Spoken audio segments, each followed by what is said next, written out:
these triggers don't really matter because our units scale up so bad. So crazy. Look at that. How do you defend against that? How does this game, how is this balanced? I don't know. Hey yo, how's it going everyone? Entropy here today with another video.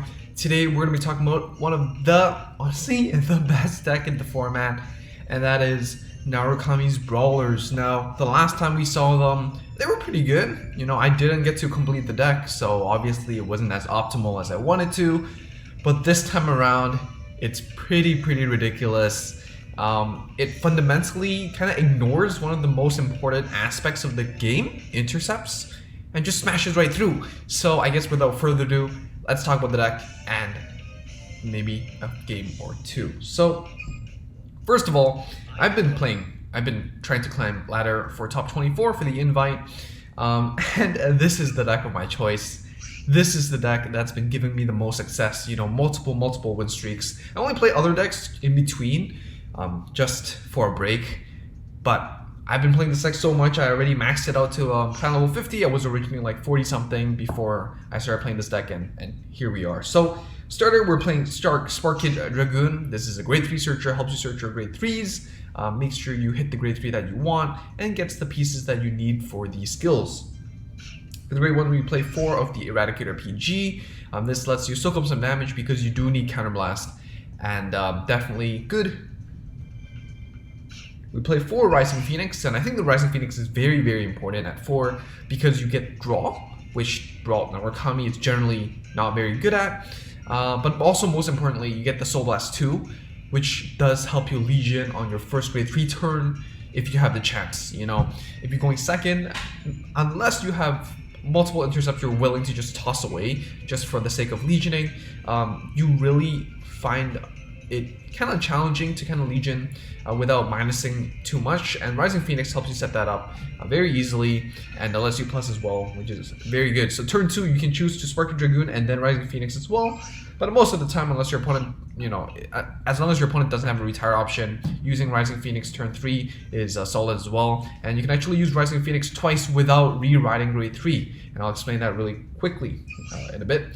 Helena, 6k booster Air Mode clone. On boost hit, so discard 1, draw 1. It's even better because your new cross ride attacks 4 different units at once, not just 3 front row units.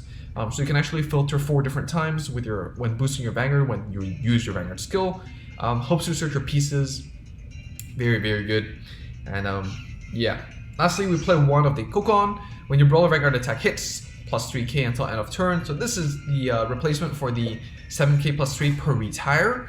Reason being is because, well, you know, your main right target is going to be Big Bang, and they are just going to be attacking. You don't need to retire, and this unit does give you 1 extra 3k because you do hit the Vanguard and you don't retire the Vanguard. So that's the difference. I think the Kokon is really great as well. It can stand alone, it can hit units as well without committing any of your grade 2s. As a booster, it helps you scale up as well, so when you're trying to go 3 to 6, you know, it definitely helps you hit those numbers. Even though that's quite rare that you want to go 3 to 6 because you just keep smashing. Like, why do you need to wait? Next up, we play 4 of the new mate, Big Bang / Buster. It's great. It's an 11k when your Vanguard's a Big Bang Knuckle, whether that's the old one or the new one. And when your Big Bang Knuckle attack hits, it gets plus 3, so it hits 14k by itself. So you can bully those grade 2 Vanguards when you're going first, which I really like without committing. And we play 4 of the old one, which kind of does the same thing. When your Brawler attack hits, get plus 3, so it's 9, 12, 15, 18. So remember these numbers because they will matter.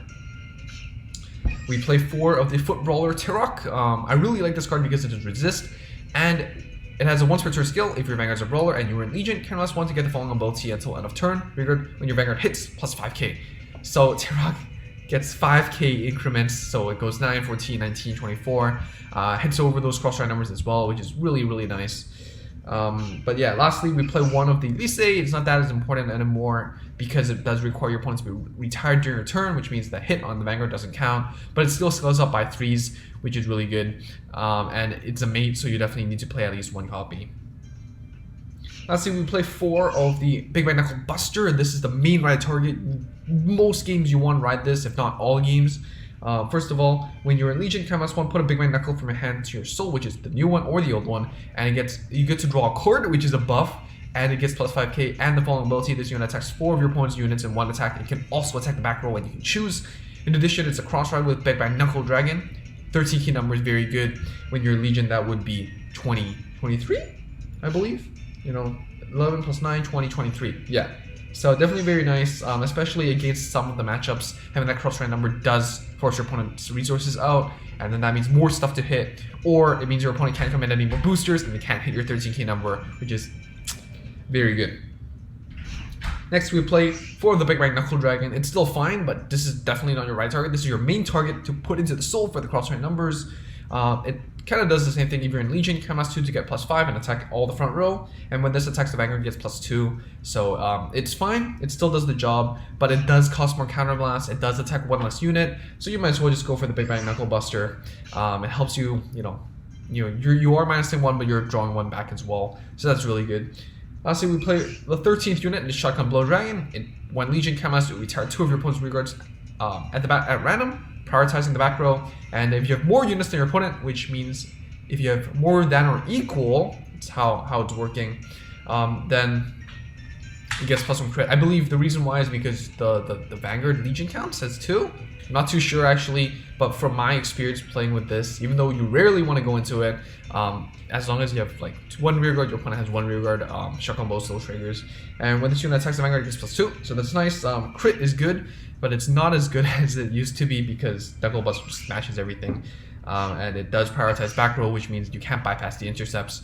So definitely a backup, but not that important actually. I know some lists play at 4. I don't think it's worth it at 4.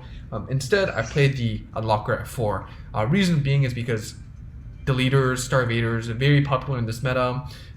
Especially with the new support. There's a lot of stuff that people are playing around with. Deleters, I know, the top people on ladder are playing a lot of Deleters as well. I am as well. And I know that having the Unlocker really helps in the matchups and just speeds things up, Like, even if I do have the stuff locked, I can still smash through it, but it means that the games take longer. And the Unlocker does just make games easier, so that's the reason why I play it. If you don't like it, you can play, 4 of the Shotgun Blow, I guess. You can play 4 of the 14k attackers. You can play for 1 million, I guess. But generally speaking, I do like the Unlocker. And if not, then I do recommend, 14k because it is a rearguard support that can actually help you in numbers. So this is basically the list. Plus or minus a few cards. I think this is basically what I'm comfortable with for a long time. The filters are very good. The Soul Blast 2-1 is really good. Maybe you want to play 1 more Kokon. Maybe you want to play 1 more Lise. But roughly, this is the way to go. And this is what I have. So let's go into a game and see how the deck performs. There's a lot of stuff that I want to showcase, but I pulled terribly. I think I did have to end up crafting 2 or 3 Big Bang Slashes and 2 or 3 of the mates, but it's so worth it. I was climbing the ladder at the beginning. I wasn't really playing anything new. I was playing some old stuff, but then after playing this, I was like, wait, what am I doing? Why am I taking so much more time grinding when this deck just does it autopilot with you? I think if you're trying to grind, if you're trying to win, obviously you should play the best deck in the format. You should play the fastest deck that can win the most. And this deck is the one. You don't really need a lot of decisions making. You just go and just smash. Just click the attack button, swipe up, and then win. So here, let's talk about the mulligan. My main right target, honestly, grade 1. It's probably the Kokon, the Rising Phoenix, or the 6k filter, depending on what you have. If you have 2 Phoenix, you ride the Phoenix. If you don't, then you don't. I am going to keep it, actually. I think it's fine. Grand Blue, honestly, they did get new support, but they're pretty weak. Not very competitive, and just having just 1 shot with Knuckle Buster is more than enough. Here though, I do want to keep 1 Rising Phoenix because I know that as I'm riding to grade 3, I can use at least 1 time. This is nice, but not much stuff I want to filter out of my hand anyways. So let's just ride it. The 6k body does help me protect myself from some bullying against the 5k Vanguard. So I think it's fine. For the grade 2s, generally speaking, I'm going to ride the Lise or the Big Bang Slash Buster. The reason why is because I do generally want the Big Bang Slash Dragon on the front row rearguard circle if I can position myself well, because Big Bang Slash Dragon just requires a Brawler's attack, a Vanguard attack to hit, which means that if it's in the front row, it becomes a 12k beater, and with the starter, it could become 16, with the Phoenix, it could become 17, and it could actually hit numbers quite well. So going first, you know, we don't need to commit as much. Hitting the draw trigger is very nice. We do have 2 Phoenixes. I can demonstrate how you can use 2.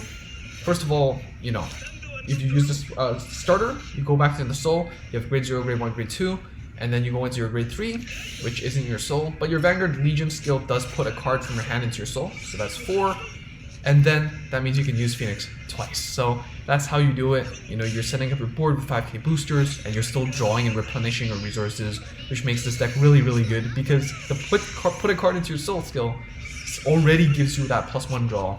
So it's you know, it sets you up for so much, but you do have to weigh between having the crosshair number and having the draw, so that's something to be wary of. But we're gonna go with the Big Bang Knuckle Buster. We don't have the animation, but it's okay. We have the nice overdress skin. We're gonna use the Rising Phoenix to draw 1. So let's see what we draw in 2. PG, that's great. T-Rock, I'm just gonna set up 2. Maybe I'll set up 1. I'll just call it this up.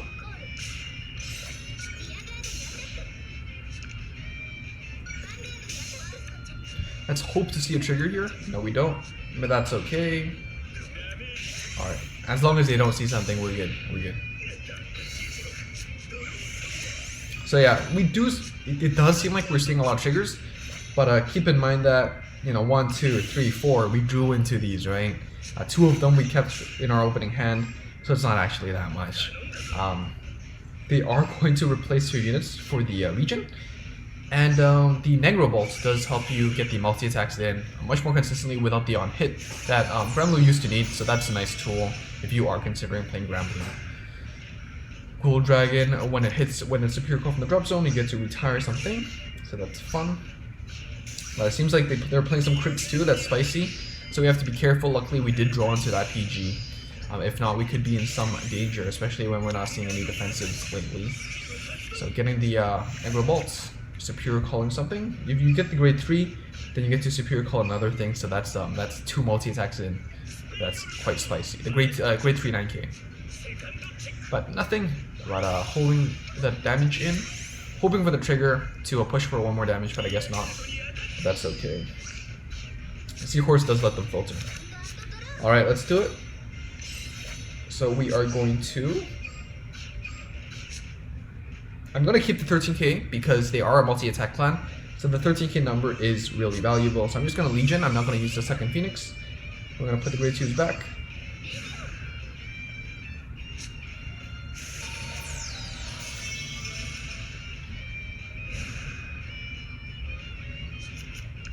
Just going to use it. So it's skill. It doesn't let me choose when there's only a 1 or if it's the same choice. We did draw into that heal, which is unfortunate, but that's okay. So yeah, here if we use the Sparking Dragoon, then we can easily use the Rising Phoenix. Here I'm going to set this up. Because we're hitting 4 times, it scales up 12 times, 12k, and this scales up 20k. So the right column becomes 21 by itself, 24, 25 with a booster, with a starter, and the left side is 29 plus 5, 34. So that's quite big. So I'm just going to attack the back row actually, and I kill this. The Knight still can be superior righted, so because this is 21 plus, even if they hit the defensive, it doesn't matter. So I mean, these triggers don't really matter because our units scale up so bad, so crazy. Look at that. How do you defend against that? How does this game? How is this balanced? I don't know. But as someone who wants to win, this is definitely the deck to go. You have your 13k number, which kind of holds down the multi-attack opportunities. You have ways to filter and draw into PGs. You have a lot of tools. You have resist as well to shut down Gold Paladin, Shadow Paladin, Kagero retires. So it feels really good, and you bypass resist from, you know, other clans because you punch them. You don't, you know, retire them. So that feels good. They do have the heal, which is a minor inconvenience really. The defensive really didn't matter because we would have been 18 already. But we do have the other one. Alright, well, do we Legion back? We don't need to. Yeah, one thing is that the deck doesn't Legion back that often, so that's something to note. If you get deleted and stuff, it does make it tough. So that's why, drawing into another heal, that's not nice. But I think we're good at this point of the game. I think we're solid. Yeah, at this point, left and right column scale up pretty crazy. And next turn, if we do need to cycle those heals back, then we can. But our opponent doesn't have any defensives. They do check the heal, but even if they do, I think they'll need more than one heal.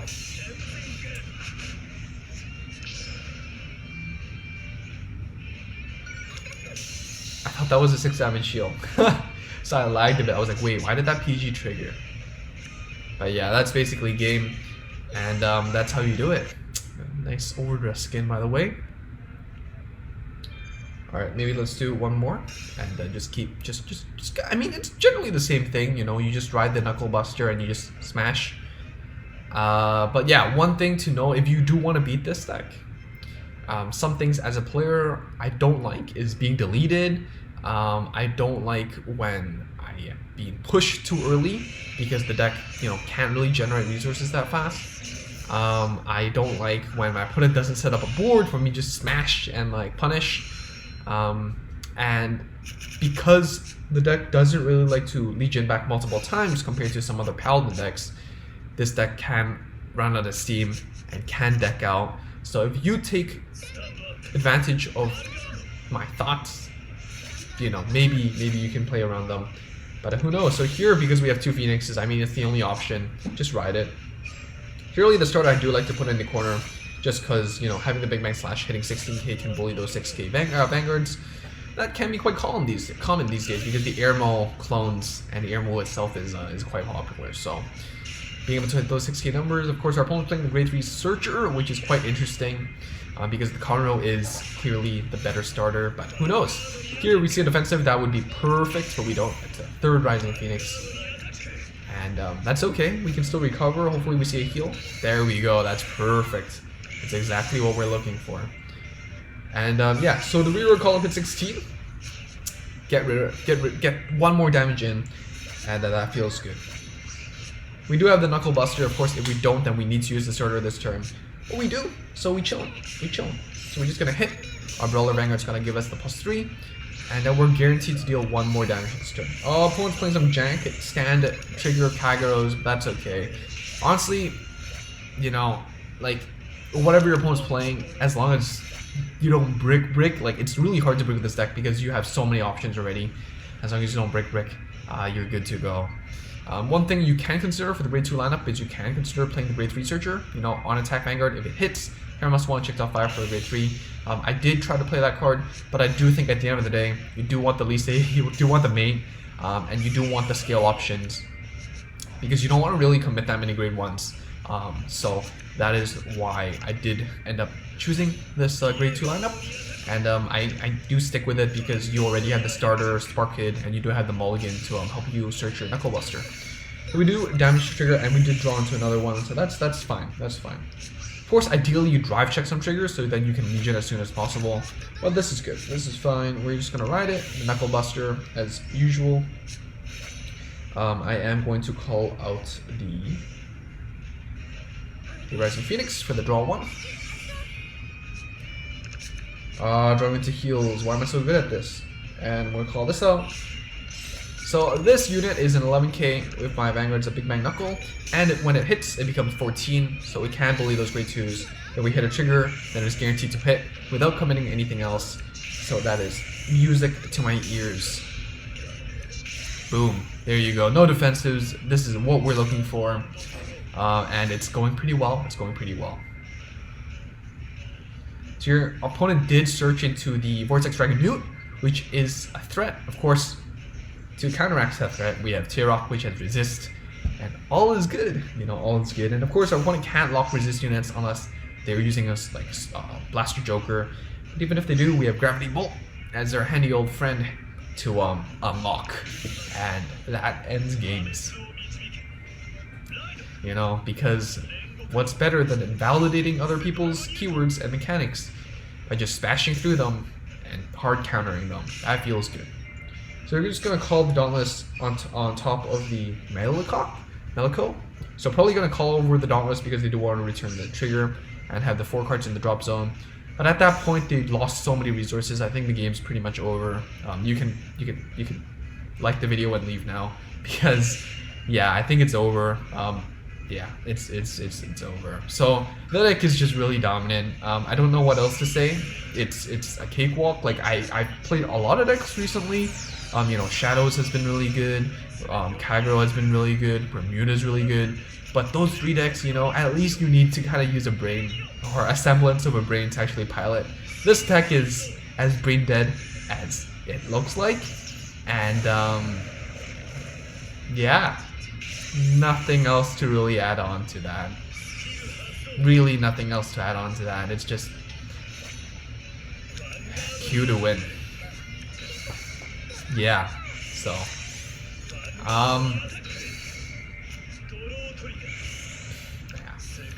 yeah, like they can trigger check, but they're just delaying the inevitable. You know, it sounds really mean, but yeah, and we're seeing defensive. That feels good. You know, that feels good. Air mode, ditch and draw. I don't know if they want to get rid of that intercept, but I guess searching for that PG. Ride skip. I don't mind returning, calling this and calling this.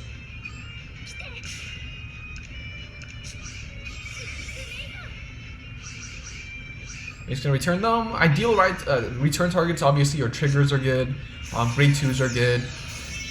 Grade 2s primarily resist if you're playing against a deck that had retire. If not, then the ones that scale the best or your mates and all that. So generally use the skill before you commit because you could draw into some better piece. So that's not the case, but that's okay. And we're just gonna do this and this. 4, 12, 21, yeah, that's fine. Kind of mess for this, so we evade that retire, and let's hopefully see a heal. So it's like 100% win. That's a crit. All right, and then because we don't have more than 1 PG, and they could potentially PG and then retire, do some shenanigans in the high roll. We're just gonna keep doing this until we feel comfy enough, and yeah, we're just gonna keep doing this. Do want to keep that Big Bang in my hand to actually use the skill again. Other than that, we can just keep going until, oh well, we don't see a PG, but that's okay. That's okay. That means we're just closer to the heal. And 53k. I haven't seen these numbers since since Novas, and that never came to global. So that's basically game. Yeah. So as I said like 1 turn ago, like this video if you like it, subscribe if you haven't already and want to see more degeneracy, and I hope to see you on ladder because I'll be playing quite a bit. Bye.